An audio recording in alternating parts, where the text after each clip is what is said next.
بسم اللہ الرحمن الرحیم۔ دیکھیے، اس سے پہلے والے سبق میں یہ چل رہا تھا، ان چیزوں کا بیان چل رہا تھا جو چیزیں رسول اللہ صلی اللہ علیہ وسلم کے حق میں واجب تھیں یا ممتنع تھیں یا جائز تھیں، یعنی تینوں قسموں کا بیان چل رہا تھا کہ حضور کے لیے کیا چیز واجب ہے، کیا چیز ممتنع ہے، اور کیا چیز مباح ہے، جائز ہے، ہو بھی سکتی ہے، نہیں بھی ہو سکتی ہے۔ اچھا، اور پھر حضور کی کچھ خصوصیات ذکر فرمائی جو اور انبیاء کرام سے ممتاز کرتی ہیں۔ اب پھر اس کے بعد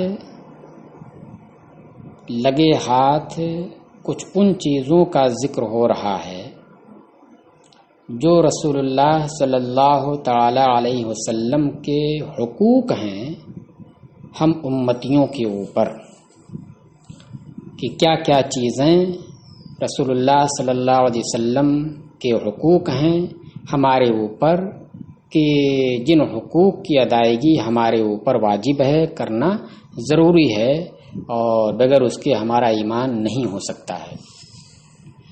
تو دیکھیے، الفصل الاول، پہلی فصل اس سلسلے کی، یجب ان تعلم ان من آمن به وصدقه فيما اتى به یجب علیہ طاعته صلی اللہ تعالی علیہ وسلم۔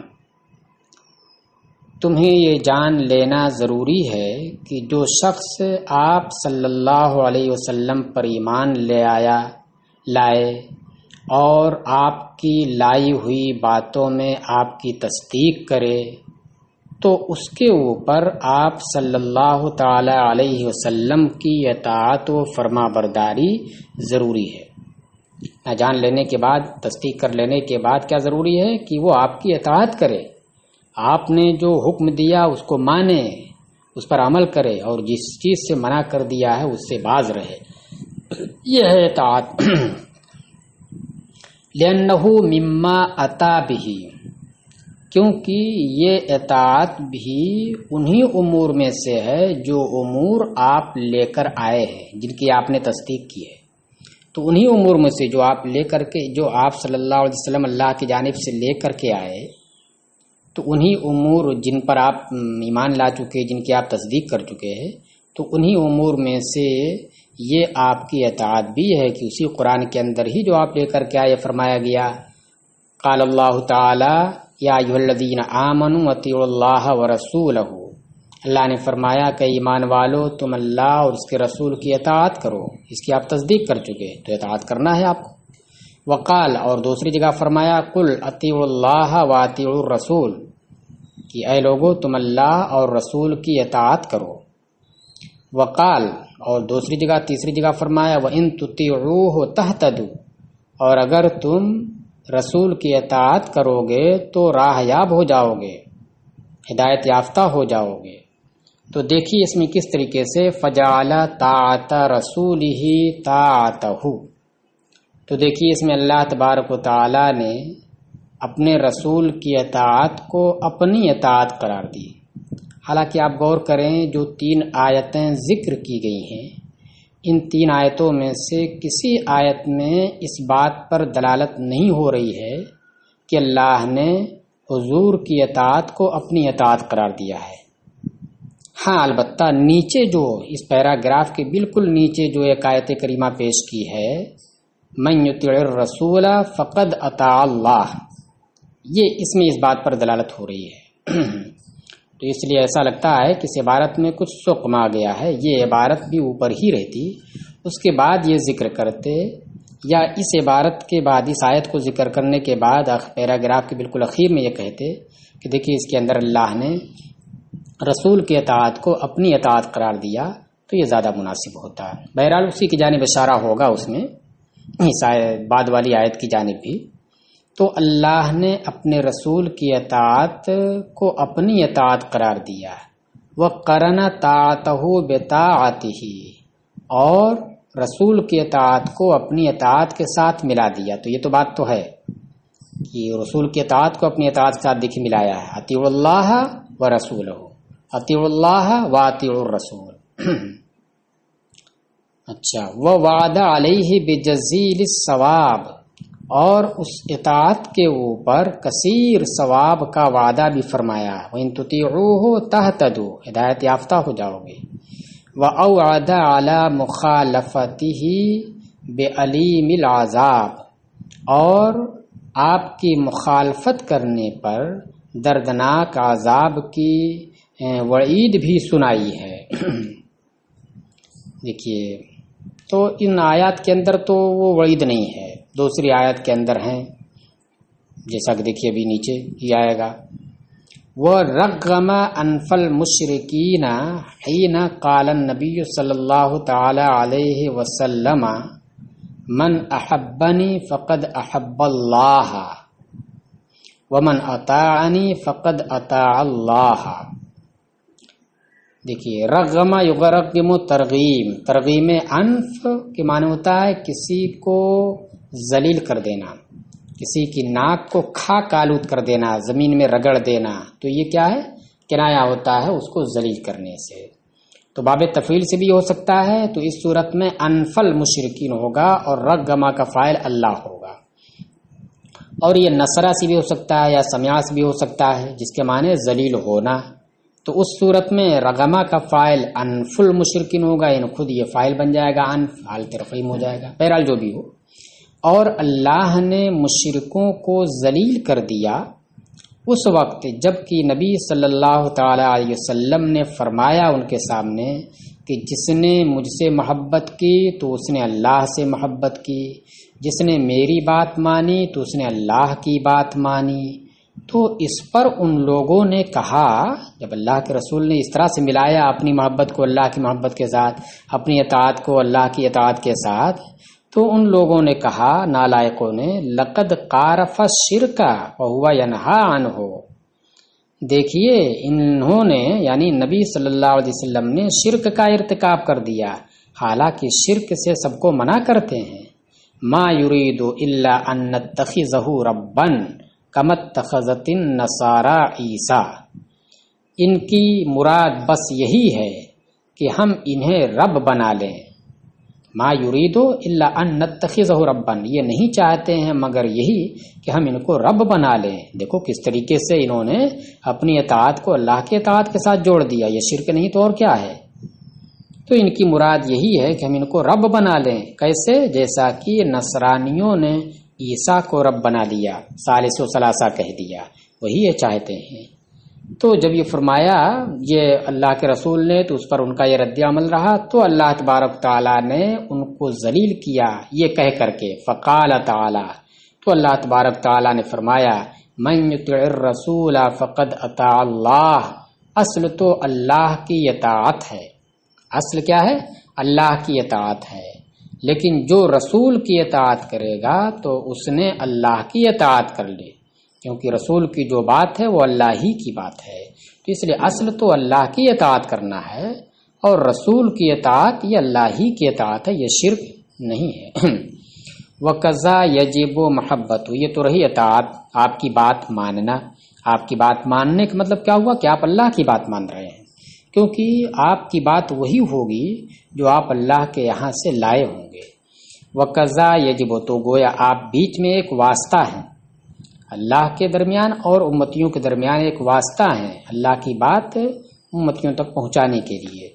وَقَضَا يَجِبُ مَحَبَّتُهُ صلی اللہ تعالی علیہ وسلم، اور اسی طریقے سے رسول اللہ صلی اللہ علیہ وسلم کی محبت بھی ضروری ہے۔ قال اللہ تعالی، قل ان کان آباؤکم ابناؤکم اخوانکم ازواجکم، الآیہ۔ اللہ تبارک تعالیٰ نے فرمایا، دیکھیے اس محبت کے بارے میں کہ پوری آیت اس میں نہیں لکھی ہے، اعلیٰ حضرت علیہ الرحمٰن نے حاشیے میں پوری آیت کی تکمیل کر دی ہے، تو ہم حاشیہ اور یہ متن پوری آیت ملا کر کے آپ کے سامنے اس کا ترجمہ پیش کرتے ہیں۔ دیکھیے کیا فرمایا اللہ نے، قل ان کان آباؤکم ابناؤکم وَإِخْوَانُكُمْ وَأَزْوَاجُكُمْ وَعَشِيرَتُكُمْ وَأَمْوَالٌ اقْتَرَفْتُمُوهَا وَتِجَارَةٌ تَخْشَوْنَ كَسَادَهَا ومساکن ترضونها احب الیکم من اللہ ورسولہ وجہاد فی سبیلہ فتربصوا حتی یأتی اللہ بامرہ واللہ لا یہدی القوم الفاسقین۔ بہت زبردست ہے۔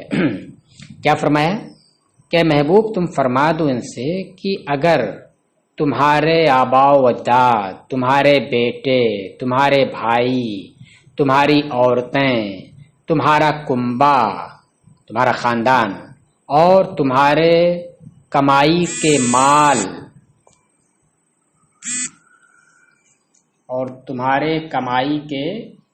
مال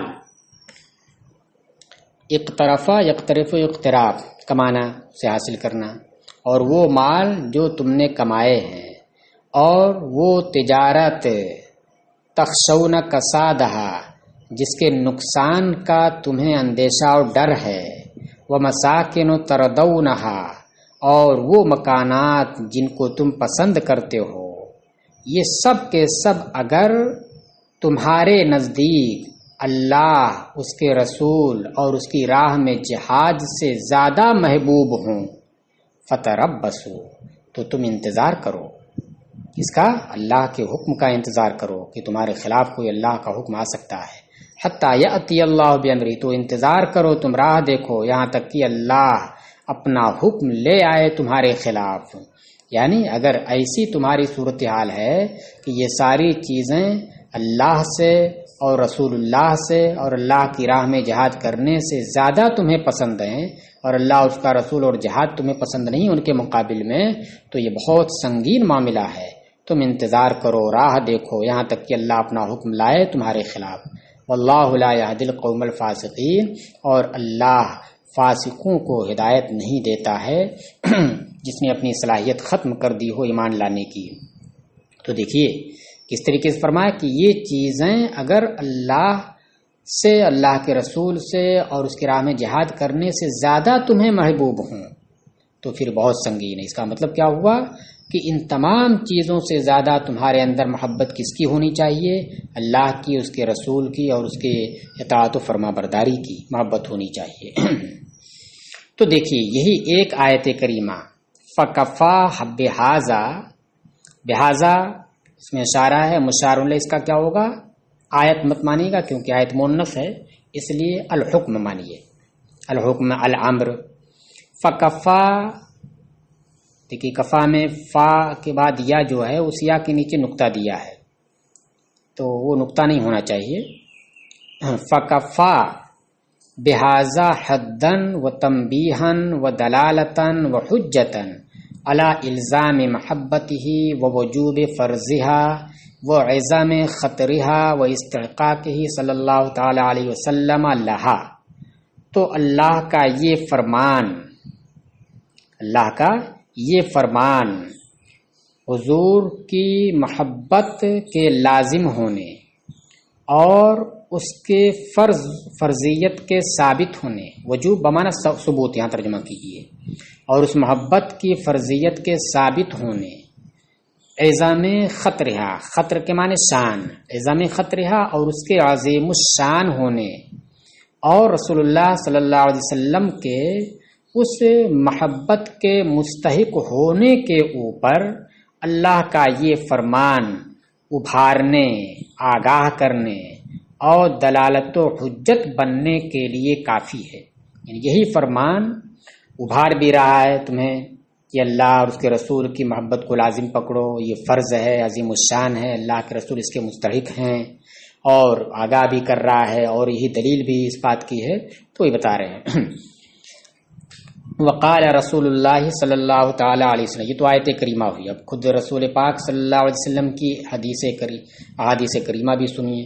اور اللہ کے رسول صلی اللہ علیہ وسلم نے فرمایا لا یؤمن احدکم حتی اکون احب الیہ من ولدہ ووالدہ والناس اجمعین، تم میں کا کوئی شخص مومن نہیں ہو سکتا جب تک کہ میں اس کے نزدیک، اس کی اولاد، اس کے باپ اور تمام لوگوں سے زیادہ محبوب نہ ہو جاؤں، یعنی میں اس کے نزدیک سب سے زیادہ پسندیدہ نہ ہو جاؤں، یہاں تک کہ اس کی اولاد سے بھی، اس کے والد سے بھی اور تمام لوگوں سے. جب اولاد اور والد سے ہوگے تو تمام لوگوں سے تو بدرجہ اولا ہوگا. تو دیکھیے قالو، اب یہاں پر ایک سوال ہوتا ہے، اسی سوال کا جواب دے رہے ہیں کہ بتائیے والد اور باپ یہ اولاد سے بھی زیادہ محبوب جب تک اللہ کے رسول ہمارے نزدیک نہیں ہوں گے، جب تک جو ہے ہم مومن نہیں ہو سکتے ہیں. تو اسی کو بتا رہے ہیں. دیکھیے محبت جو ہوتی ہے ایک ہوتی ہے اختیاری اور ایک ہوتی ہے طبعی بے اختیاری. ہوائے نفس کی وجہ سے آپ کا نفس خود جو ہے خواہش کرتا ہے کسی چیز کی. تو یہاں پر جو اللہ اور اس کے رسول کی محبت کے بارے میں فرمایا گیا ہے تو اس محبت سے مراد محبت اختیاری ہے، عقلی ہے، طبعی نہیں. ایسا ہو سکتا ہے کہ آپ بلا اختیار اپنی خواہش نفس کی وجہ سے کسی چیز کو پسند کریں اور اختیار سے کسی دوسری چیز کو پسند کریں. ایسا ہو سکتا ہے. جیسا کہ مثال ایک دیں گے، اس میں مثال یہ دے رہے ہیں کہ دیکھیے کہ ایک بیمار ہے اور اس بیمار کو کڑوی دوا کھانی ہے. تو دوا جو کھانی ہے تو آپ بتائیے کہ کیا اس کی طبیعت اور اس کی خواہش نفس اس کڑوی دوا کو پسند کرے گی، اس کو محبوب رکھے گی؟ وہ تو یہ چاہے گا کہ مجھے یہ نہ کھانی پڑے. تو اس کی طبیعت اسے پسند نہیں کرے گی اس کے کھانے کو، لیکن پھر بھی وہ کھائے گا. کس بنیاد پر کھائے گا جب اس کی طبیعت پسند نہیں کر رہی ہے؟ اختیاراً، کہ بالاختیار اس سے وہ محبت کرے گا، عقل سے اس سے وہ محبت کرے گا.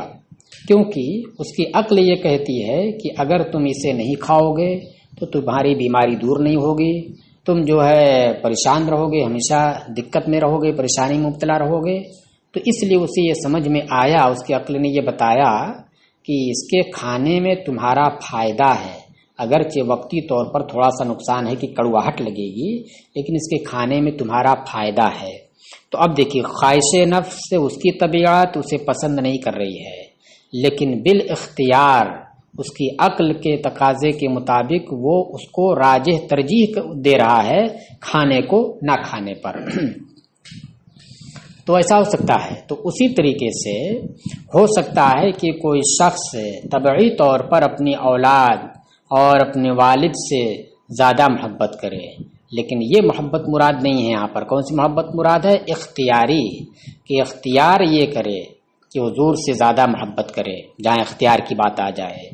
اس وجہ سے کہ اس کی عقل یہ کہتی ہے کہ نبی کریم صلی اللہ علیہ وسلم یہ اس کے لیے زیادہ شفیق ہیں، زیادہ مہربان ہیں اور اسے پریشانیوں سے نجات دلانے والے ہیں. تو اس وجہ سے اس کی عقل یہ کہتی ہے کہ نہیں، ان کی محبت کو دوسروں کی محبت پر ترجیح دو. لہذا اب باپ کچھ کرنے کے لیے کہہ رہا ہے اور اللہ کے رسول کچھ کرنے کے لیے کہہ رہے ہیں. مثلا جہاد میں جانا ہے تو اب ظاہر سی بات جہاد میں جب جائے گا تو ماں باپ کو چھوڑ کر کے جائے گا، تو ماں باپ کا غم اسے ستائے گا. تو ماں باپ کی محبت یہ کہہ رہی ہے کہ چھوڑ کر کے نہ جائے. لیکن اللہ اور اس کے رسول کی محبت جو اختیاری ہے وہ یہ کہہ رہی کہ نہیں جاؤ، اس لیے کہ اگر تم نہیں جاؤ گے تو پھر ایسی صورت میں ہمیشہ کی پریشانی میں تم مبتلا ہو جاؤ گے. تو اب اختیاری طور پر ترجیح کسے دے گا؟ وہ جہاد میں جانے کو ترجیح دے گا اور دشمنوں کو مار بھگانے کو ترجیح دے گا، نہ کہ ماں باپ کی محبت کو ترجیح دے گا اور ماں باپ کی محبت کو ترجیح دے کر گھر ہی رہ جائے گا. ایسا نہیں کرے گا. تو قالو، علماء نے فرمایا کہ یہاں پر جس محبت کی بات ہو رہی ہے، جو ایمان ہے، وہ محبت اختیاری ہے. حبن اختیاریا یوجب اکراما لہ صلی اللہ تعالی علیہ وسلم و اجلالا فی مقام الاحترام، کہ وہ اختیاری محبت ہے جو رسول اللہ صلی اللہ علیہ وسلم کی تعظیم و تکریم کا باعث بنتی ہے مقام احترام میں. قیلا، کہ اب آپ محبت کریں گے تو رسول اللہ صلی اللہ علیہ وسلم کی اس سے تعظیم ہوگی. ظاہر سی بات ہے جو محبوب ہوتا ہے، جس سے کوئی محبت کرتا ہے، جس کو پسند کرتا ہے، تو وہ محترم ہوا کرتا ہے. قیلا المراد بالحب ہا ہنا لیس الحب الطبعی التابعہ لہوى النفس، کہا گیا کہ یہاں پر حب سے مراد وہ طبعی محبت نہیں ہے جو خواہش نفس کے تابع ہوا کرتی ہے۔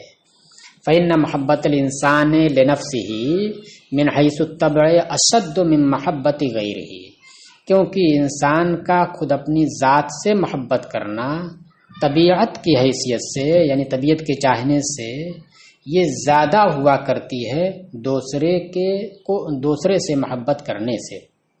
ایک دوسرا کوئی ہے اور ایک اپنی ذات ہے، تو طبیعت کیا کہتی ہے کہ خود اپنی ذات سے زیادہ محبت کرے بنسبت کس کے؟ دوسرے سے۔ وَقَضَى مَحَبَّةُ وَالِدِهِ وَوَلَدِهِ وَوَالِدِهِ أَشَدُّ مِن مَحَبَّةِ غَيْرِهِمَا، اور اسی طریقے سے انسان کے اپنے اولاد اور اس کے والد کی محبت یہ ان دونوں کی علاوہ کی محبت سے سخت ہوا کرتی ہے، مگر کس اعتبار سے؟ طبیعت کے اعتبار سے۔ اور رہی اختیاری بات، تو جس کو وہ اختیار کرے، جس کو زیادہ اختیار کرے۔ وَهَذَا الْحُبُّ لَيْسَ بِدَاخِلٍ تَحْتَ اختیار الشخص، اور یہ محبت انسان کے اختیار کے تحت داخل نہیں ہے، اس پر اختیار کا کنٹرول نہیں، بے اختیار یہ محبت کرتا ہے اس کی طبیعت کے چاہنے سے۔ بل خارج عن حد الاستطاعت، بلکہ یہ اس کی استطاعت اور اس کی قدرت کی حد سے خارج ہے۔ فلا مواخذۃ بہ، لہذا اس محبت کے اوپر کوئی مواخذہ نہیں ہے، یعنی یہ جو طبعی محبت ہے، اگر رسول سے زیادہ کسی سے طبعی محبت ہو تو اس پر کوئی مواخذہ نہیں۔ ہاں اختیاری طور پر رسول سے زیادہ محبت کرے اپنے نفس سے تو وہ قابل مواخذہ ہے۔ بل المراد الحب العقلی، تو یہ حب طبعی مراد نہیں ہے بلکہ مراد حب عقلی اختیاری ہے۔ عقلی جو ہے وہ اس اعتبار سے کہ چونکہ عقل یہ کہتی ہے کہ یہ قابل محبت ہے، عقل وہاں پر یہ کہتی ہے کہ دیکھو اس میں تمہارا فائدہ ہے، یہ قابل محبت ہے، لہذا اس کو ترجیح دو، اس اعتبار سے وہ حب عقلی اسے کہا، اور اپنے اختیار سے کرتا ہے اس وجہ سے اختیاری ہوا۔ بلکہ مراد حب عقلی اختیاری ہے، ہوا اختیار و ایثار ما یقتضی العقل رجحانہ، اور یہ حب عقلی و اختیاری کیا ہے؟ اس چیز کو ترجیح دینا ہے کہ اصل جس کے ترجیح کی مقتضی ہو، عقل جس کے راجح ہونے کی کا تقاضا کر رہے اسی کو ترجیح دی جائے، تو یہ حب عقلی اور اختیاری ہے۔ وَإِن كَانَ عَلَى خِلَافِ الطَّبْعِ، اگرچہ طبیعت کے خلاف ہی کیوں نہ ہو۔ اب مثال سنیے حب طبعی اور حب اختیاری کی۔ الا ترى ان المریض یکرہ الدواء بطبعہ، کیا آپ نہیں دیکھتے ہیں کہ مریض اپنی طبیعت کی وجہ سے دوا کو ناپسند کرتا ہے، کیونکہ دوا عام طور سے کڑوی ہوتی ہے اور اس وجہ سے طبیعت اس کی نہیں چاہتی ہے کہ وہ دوا کو پیے۔ یہ ہر ایک کا آپ بھی اپنا تجربہ کر سکتے ہیں۔ وَمَعَ ذَلِكَ يَمِيلُ إِلَيْهِ بِاخْتِيَارِهِ، اس کے باوجود طبیعت کے اس سے نفرت کرنے کے باوجود وہ شخص، وہ مریض اس دوا کو کھانے کی جانب مائل ہوتا ہے، مگر اپنے اختیار سے، اپنی عقل سے غور فکر کر کے کہ اس میں اس کا فائدہ ہے۔ وَيَحْوَى تَنَاوُلَهُ بِمُقْتَضَى عَقْلِهِ، اور اپنی عقل کے تقاضے کے مطابق اس کو کھانے کی خواہش کرتا ہے۔ حویہ یحویٰ، چاہنا، خواہش کرنا۔ کیوں؟ لما علیما، عقل کا تقاضا کیسے یہاں پر ہوا؟ عقل کیا کہتی ہے؟ لما علیما او ظن صلاحہ فیہ، کیونکہ اس نے اس کے اندر اپنی بھلائی کا ظن کیا، یا تو یقین کیا، یا تو اسے ظن ہوگا اس بات کا کہ اس کے اندر میری بھلائی ہے، یا یقین ہی ہو جائے گا کیونکہ بار بار تجربے سے اسے ثابت ہو گیا کہ یہ دوا جب بخار ہوتا میں کھاتا ہوں تو مجھے فائدہ ہو جاتا ہے، تو وہ یقین کی حد تک اسے ہو جاتا ہے کہ کبھی اس کے خلاف مس نہیں ہوا، اس کے خلاف نہیں ہوا ہے، تو یقین کے ہو جاتا ہے۔ تو اس وجہ سے کہا کہ بسبب اس کے، کیونکہ اس نے اس کے اندر اپنی بھلائی کا یقین کیا یا کم سے کم ظن غالب کیا۔ تو اب دیکھیے طبیعت تو چاہتی ہے کہ نہ پی، یعنی اس کے نہ کھانے سے محبت کر رہی ہے، اور اختیاراً اور عقلاً وہ اس سے محبت کر رہا ہے۔ وَكَذَلِكَ الْمُؤْمِنُ إِذَا عَلِمَ، تو اسی طریقے سے تمثیل سے آپ سمجھ سکتے ہیں، اسی طریقے سے مومن اذا علم ان الرسول صلی اللہ علیہ وسلم لا یأمر ولا ینہی الا بما فیہ صلاح دینہ و دنیاہ و آخرتہ و عقباہ. اسی طریقے سے جب مومن یہ جان لے گا کہ رسول اللہ صلی اللہ علیہ وسلم ایسی ہی چیز کا حکم دیتے یا ایسی ہی چیز سے منع کرتے ہیں جس میں اس کے دین و دنیا اور آخرت و عقبہ کی بھلائی ہے، یہ جان لے گا. وَتَيَقَّنَ أَنَّهُ علیہ الصلاۃ والسلام أَشْفَقُ النَّاسِ عَلَيْهِ وَأَلْطَفُهُمْ إِلَيْهِ، اور اسے یہ یقین ہوگا کہ حضور علیہ الصلاۃ والسلام اس کے اوپر سب سے زیادہ مشفق و مہربان ہیں. فَحِينَئِذٍ يُرَجِّحُ جَانِبَ أَمْرِهِ بِمُقْتَضَىٰ عَقْلِهِ عَلَىٰ أَمْرِ غَيْرِهِ.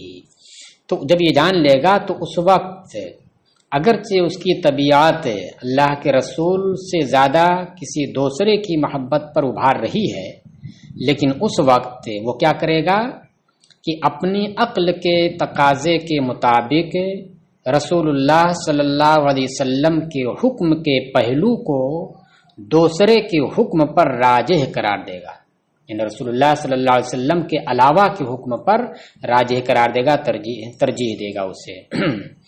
وَهَذَا أَوَّلُ دَرَجَاتِ الْإِيمَانِ. تو دیکھیے یہ ایمان کا اول درجہ ہے.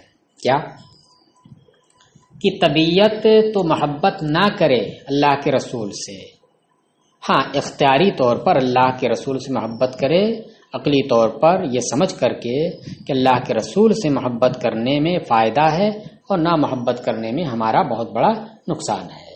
تو طبیعت تو نہیں کہہ رہی، طبیعت تو اس کے مقابلے میں دوسرے سے محبت کر رہی ہے، اور عقل یہ کہہ رہی کہ نہیں ان سے محبت کرو. یہ اس وقت ہوگا دونوں کا الگ الگ جبکہ ایسی چیز درپیش ہو جائے، اللہ کے رسول کا حکم ایسی چیز کے بارے میں درپیش ہو کہ طبیعت اسے پسند نہ کرتی ہو، تو وہاں پر یہ چیز ہوگی کہ طبیعت اس سے محبت نہیں کر رہی ہے بلکہ اس کے خلاف کو چاہتی ہے، لیکن عقل جو ہے اس سے محبت کر رہی ہے، تو یہ وہاں پر ہوگا. تو ایسا اگر ہو تو یہ بھی ایمان ہے، یہ بھی ایمان ہے، ایمان کے خلاف نہیں ہے، وہ مومن ہی نہ رہ جائے. ہاں ایمان کا اول درجہ ہے، اور کامل درجہ یہ ہے کہ اپنی طبیعت بھی ویسی ہی بن جائے جیسی عقل کہتی ہے. عقل کہتی کہ اس میں تمہارا فائدہ ہے، تو طبیعت بھی اسی چیز کو پسند کرے، اس کے خلاف کو پسند نہ کرے، تو یہ کمال ایمان ہے. کریں ھذا اول درجات الایمان، یہ ایمان کا اول درجہ ہے محبت کا یہ معاملہ کہ طبیعت ناپسند کرے اور عقل پسند کرے. واما کمال ہو، اور رہا ایمان کا کمال، فهو ان يسير تبعه تابعا لعقله في حبه صلی اللہ علیہ وسلم. تو وہ یہ ہے کہ اس کی طبیعت اس کی عقل کے تابع ہو جائے رسول اللہ صلی اللہ تعالی علیہ وسلم کی محبت میں، کہ عقلی طور پر وہ محبت کرتا ہے، طبیعت بھی محبت کرے، طبیعت بھی اس کے علاوہ کسی اور کی خواہش نہ کرے، اس کے خلاف کی خواہش نہ کرے. تو یہ کمال درجہ ہے ایمان کا.